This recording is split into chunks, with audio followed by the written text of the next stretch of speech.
Presented by Sky Vodka. Please drink responsibly.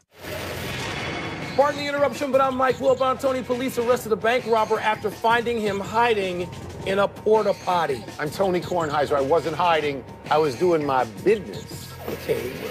I hope it was one, but not two. And are you asking? Yeah, I'm asking. No, I'm not telling you. Okay, good. There are some things a person doesn't have to reveal. If you're doing your two in a porta potty, you should be suspended for a week. Really? Yeah. Where should I be doing it? Hold it. Yeah. Oh, hold it? Know when to hold them, know when to fold them. You know what I'm saying? That's great advice. Thank you. I have an older body than yours. Welcome to PTI, boys and girls. In today's episode, Ben Simmons gets hacked, Jimbo Fisher's on the fence, and Herm Edwards appears to have a new gig. But we begin today with Tiger Woods. He finished his first real round of golf in a year with a 3-under par 69. He hit tough physical shots out of the schmutz that might have hurt his back. They didn't seem to. What back? He made a bunch of comeback putts for par, including on 18, where Wilbon was sure he would miss. Who, me? He seemed to have enough length off the tee. Wilbon admitted, you are jacked up by this.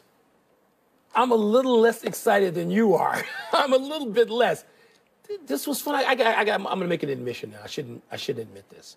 All these other comeback attempts, I've watched them eagerly, sometimes excitedly. Get your popcorn. And then none of them work. And so this time, you know what I said today? I picked up the remote. I was going to turn it on the Golf Channel to watch. I said, I'm not going to watch. I don't want to jinx Tiger. I'll hear about it when I get in to the PTI offices. When I came in and Tiger was 4 under, yeah. I was thrilled, and I happened to watch him bogey 15. But nonetheless, you're right about all those things. As we watched him go through the round in the post-game interview, I'm excited that he went through pain-free for 1 round. Can he do it longer than this, Tony? No. He played well. He was 3 under par. He had 5 birdies. He played well. When was the last time you had 5 birdies not on a miniature golf course? Never. So he played well. Now, here's something we both know. He could go out tomorrow. He could grab his back. He could be done forever. That's and what I'm neither of us would say, no, you got to try it. Coming. But and it's not that I'm saying he's going to win majors. But if he could get to a weekend in a tournament and just contend, it would be so good for golf. Big deal, Tony. It would be. There's one thing I didn't like. Only one thing of the whole day. Tiger wearing the gray and black. What is that? It was slimming. He's carried a little punch there, don't you think? That's probably a good thing. You know, perhaps. Yeah, I don't know. Tiger in all black. Just stop with that. But it was just fun to see him out there. It's only Thursday. I know he's got Sunday attire, and he's not getting. There's no cut to make or miss. He's got a tire, actually, as we both pointed out. But you pointed it out. There's more weight there than we're accustomed to seeing. He redistributed. But don't you feel good? Yes. He played well. There's 3 comebacks in the world that matter in sports in our lives. Ali, Jordan, and if Tiger can do this, Tiger. It's even. No, he's been basically lost for 10 years. Not 10. For 10 years, he was like player of the year in 2013. Lost. What are you talking about? This would be big.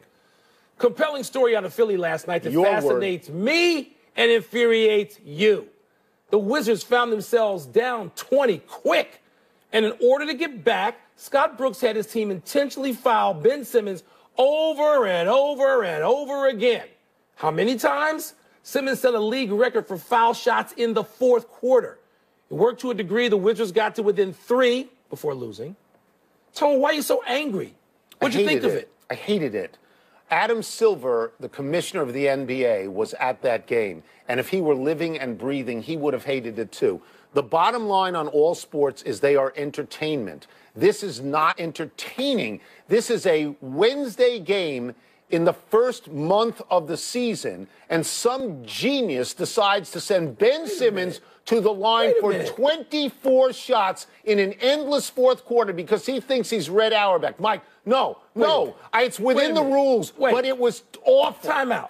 You're going to take shots at Scott Brooks? I just did. Whose team won without its best player in Minneapolis the previous night. They're back-to-back. They get down early. This guy's trying to find a way to rally his team and to win and put them in position ultimately to challenge Cleveland and Boston. And you want him to think of it as entertainment? He's a coach. He's got a job. I am never going to say that if a guy plays within the rules, he's wrong. And he played within the rules. No, I'm saying for entertainment purposes that, here's what I'm saying. Specifically, change the rule. Okay. So that when you start hacking people like this off the ball, in the backcourt, They get one shot, nobody's on the line, and they keep possession of the ball. If you retain possession of the ball, this thing ends. It ends. I'll give you all that.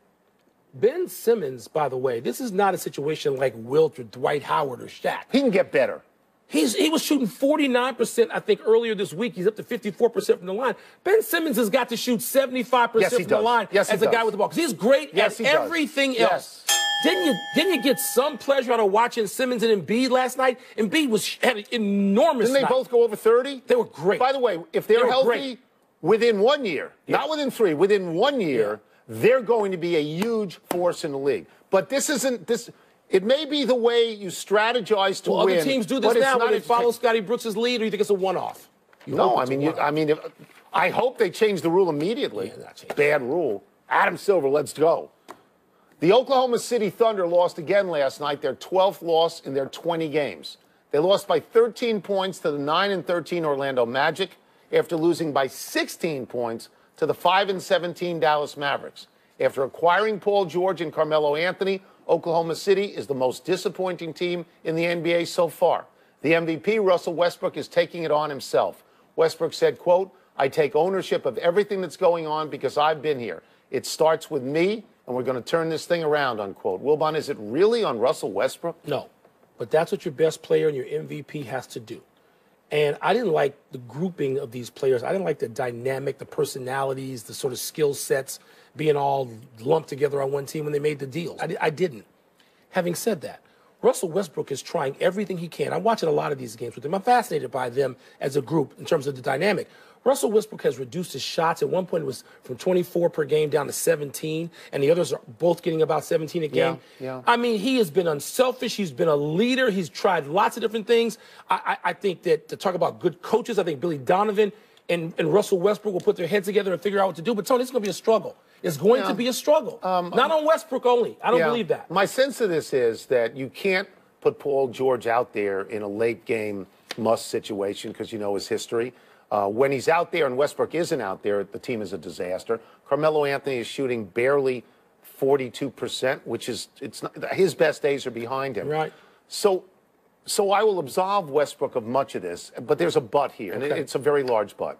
He is the MVP in the league. He is. And what he has shown you is that by himself, without much around him, he can take you to the first round of the playoffs. Now, everybody wants to do more than that. So can he be something more than a solo artist? Can he make other players better? So far, and it's too early. It's early. So far, they're not better. They're going to get better. I think they're going to finish above 500 and be middle of the pack and all of that. But this dynamic is tough. It's going to take Billy Donovan's help. He ain't going to do it by himself. Just you're only a quarter way through the season. Right. You can't panic yet. No, you can't. No, you can't. Let's go to college football, Tony, where Jimbo Fisher is on the clock. Florida State has told their very successful head coach and the successor to Bobby Bowden to make up his mind as to whether to go to Texas A&M or stay in Tallahassee. Jimbo would get a raise from $5.7 to $7 million a year, and he'd have to earn it in a tougher conference top to bottom. Tony, to leave or not to leave, that is the question. Well, obviously, it's how much money does he want? To me, that's it, because you're going from a small town to a small town. I mean, there's no real chance. These are college towns. You're going from a place where you've won a national championship to a place where you can win a national championship, it seems to me. In theory. Yeah, well, I mean, I think Texas A&M hasn't won one in modern times. And you're going times. from a place where you have now fallen behind Dabo Swinney in your league to a place where you're going to be behind Nick Saban in that particular league. Honestly, I think Florida State is a slightly better circumstance because, as you say, the league is easier. The ACC is easier to win and easier to finish in the money year after year. Okay, 5.7 to $6 million. I don't know what the $7 million. There's no state tax in Florida. Is there in Texas? I don't live in Texas. But the point is, Tony, he's going to a much more difficult place. It's not just Alabama. I'm sorry, who's ranked in the top four right now? Auburn's in that league. Georgia's in that league. LSU's. I'm talking about the league in general. Yeah. You got many more bodies to climb over. As long as you don't mention Tennessee, we're good. I don't mention Tennessee. That's everybody's homecoming opponent right now. Yeah. I'd like to schedule Tennessee at this point. But I'm just saying. In my ear, no state income tax in Texas. Texas either. Okay, so it is a real raise. It's real dollars. Yeah. But you know what? If Florida State's not good enough for him, or maybe he's tired, or maybe they're tired of him, Park Company. All these schools now, Tony, they seem to be getting rid of people after 8 or 10 years anyway. You're walking in, if you go to Texas A&M with all of those expectations, and they just fired a guy who was over 500 in the league. I don't know. It is being reported that our colleague Herm Edwards is going to be offered the Arizona State football job. The athletic director there, Ray Anderson, is Edwards' former agent. Here are some of the things Mr. Anderson has said lately. Quote, "We should be top 3 in the Pac-12, in my opinion, every season," unquote. And, quote, "There's no reason we shouldn't be every year top 15 nationally," unquote. What about is Herm Edwards being set up for success at your school, Arizona State? Now, I know and like Ray Anderson. And I understand his point. The facilities, the resources, everything is there for Arizona State to be consistently really good. But, Tony, here's one more Park Company with Ray. When you're in a conference with USC, UCLA, Washington, Stanford, and Oregon, that's just 5 of them. They're going to rotate through the top 3 as well, and you're not. If Arizona State can be in the top 3, I don't know, once every 4 or 5 years, that's going to be about as good as it's going to get. So I don't want to see Herm Edwards go into a situation where the expectations are just ridiculously high and unfair. It's been a long time since Herm Edwards coached in college, if you consider 1989 a long time ago, and I think we do. The last time he coached in the pros at Kansas City in his last year, he was 2-14. Okay. He was 2-14. So as much as we like him, this is not necessarily a slam dunk. And when you have an AD making these absurd, boastful statements and putting your neck out on the line for that, I think you have to wonder. I think you have to say to the AD, hey, we're pals, shut up.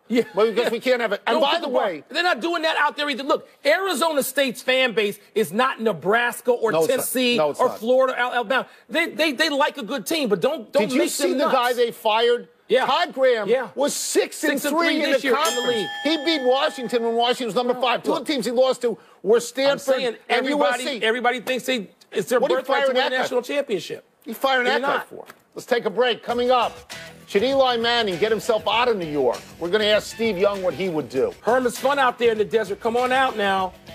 We'll also ask him whether the Cowboys really have a Dak Prescott problem. The only thing you want from Herm Edwards is somebody to play golf with. That's your whole life is based on that. I think Herm would like it there. The interruption is presented by Sky Vodka. Make every day. Please drink responsibly. Part of Happy Hour. And in part by PlayStation 4. Greatness awaits. Steve Young is in the Pro Football Hall of Fame, while I ended up a few votes short, and that's why he is our NFL expert. We welcome him back to the program. Let's start with Eli Manning. If you were Eli Manning, would you now want to leave New York? Well, that would be my knee-jerk reaction because, my gosh, if you're going to, look, all that he was. If you're going to come with anything, it has to be well thought out, top to bottom. The owner, coaches, every equipment man has an opinion about Eli Manning's future. Okay, what is it? And before we say anything, we have a fundamental decision.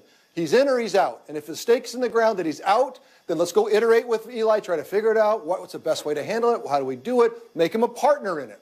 You don't do that. You come in and say, hey, we want you to start, but then we're going to stick that. I'm not doing that. So the reaction's going to be, send me out of town. But the truth is, he's been with these guys a long time. The Mayors and the Mannings are good friends.